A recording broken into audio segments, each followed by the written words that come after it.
Here's the thing about making really yummy scrambled eggs. We start with eggs, just crack them into a pitcher or a bowl. Then we whisk them, break up the yolks and whisk. What you want to do is get the eggs really frothy, really mixed together. You don't want to see any yellow solids. You want a nice pale frothy consistency. While you're doing this, melt some butter in a pan over probably medium to medium low heat.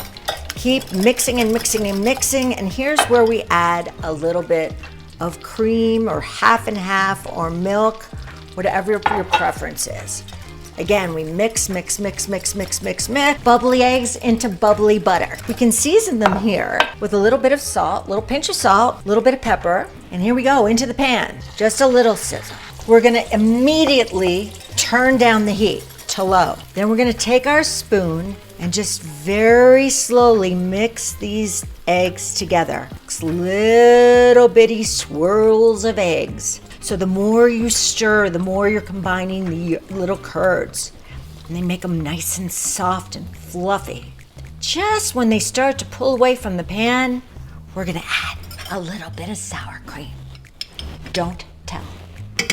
Taking it on and off the heat. We don't want to damage the eggs. We want them nice and creamy. Just then, when everything starts to definitely come together, we let it sit for a second. That'll get the bottom of the eggs nicely cooked, while the top of the eggs are still very creamy. And there you have it. That's the thing about creamy scrambled eggs.